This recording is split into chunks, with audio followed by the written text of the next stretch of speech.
ദൈവത്തിന് മഹത്വം ഉണ്ടാകട്ടെ. കഴിഞ്ഞ ദിവസം 2-3 സഹോദരന്മാരെന്നെ ഫോണിൽ കൂടി വിളിച്ച്, സഹോദരികളും വിളിച്ചു, നിങ്ങളുടെ പ്രാർത്ഥനയ്ക്ക് ഞങ്ങൾ എങ്ങനെ കടന്നു വരും, യഥാർത്ഥ അപ്പോസ്തലൻ ആരാണെന്ന് എന്നോട് ചോദിച്ചു. ഞാൻ അവരോട് മറുപടി പറഞ്ഞു, എങ്കിലും അനേകർക്ക് ഇതൊരു വെളിച്ചമായി തീരട്ടെ.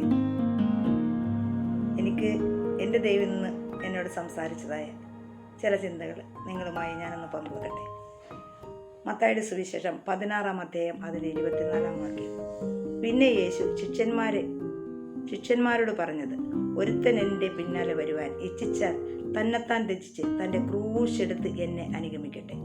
ആരെങ്കിലും തൻ്റെ ജീവനെ രക്ഷിപ്പാൻ ഇച്ഛിച്ചാൽ അതിനെ കളയും. എൻ്റെ നിമിത്തം ആരെങ്കിലും തൻ്റെ ജീവനെ കളഞ്ഞാൽ അതിനെ കണ്ടെത്തും.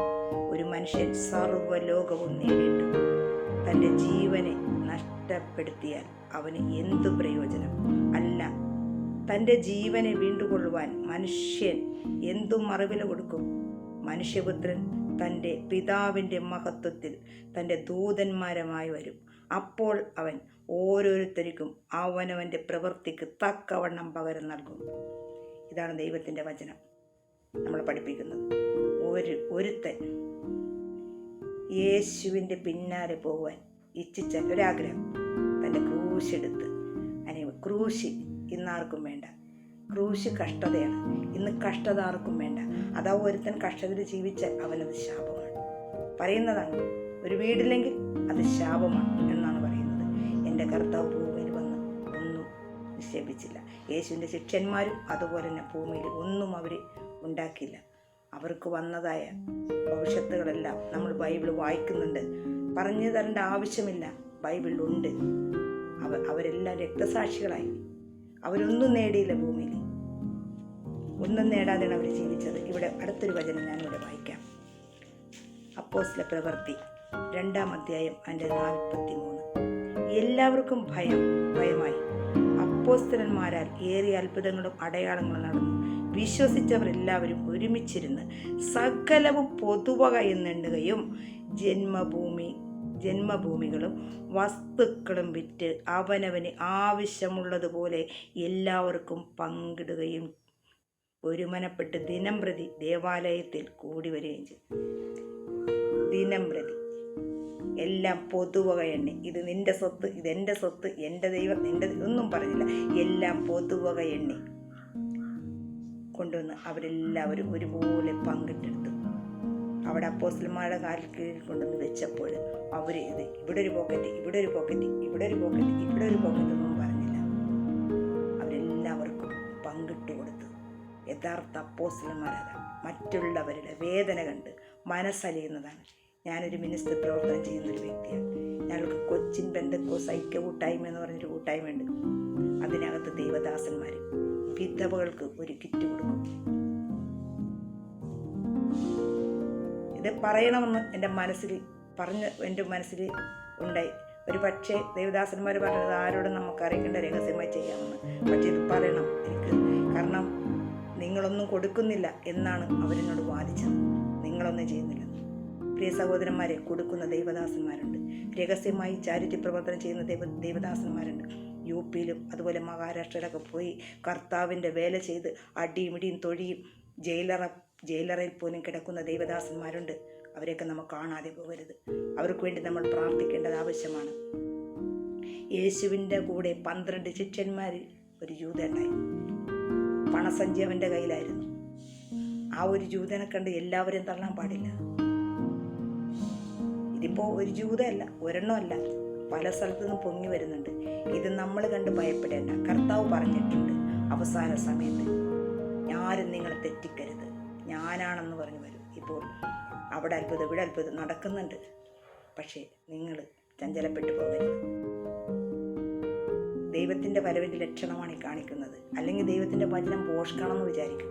കർത്താവ് എഴുതി വെച്ചിരിക്കുന്ന കാര്യം സംഭവിക്കണം. പക്ഷെ അതിൽ നിന്ന് നമ്മൾ അതിജീവിക്കണം. ഭൂമിയിൽ നമ്മൾ എന്തെല്ലാം ക്രിസ്തുവിനെ കൂടിയല്ലാതെ, ക്രിസ്തു പറഞ്ഞിട്ടല്ലാതെ നമ്മൾ എന്തെല്ലാം കെട്ടിപ്പൊക്കിയാലും അവിടെ ഒന്നും വില പോകില്ല. നമ്മുടെ ഏത് പണിയിലും ക്രിസ്തു ഉണ്ടായിരിക്കണം. അതുകൊണ്ടാണ് ഇങ്ങനെ പറയുന്നത്. വചനം ഇങ്ങനെ നമ്മളോട് സംസാരിക്കുന്നു. യഹോവ വീട് പണിയുന്നില്ല എങ്കിൽ പണിയുന്നവർ വൃഥ അധ്വാനിക്കുന്നു.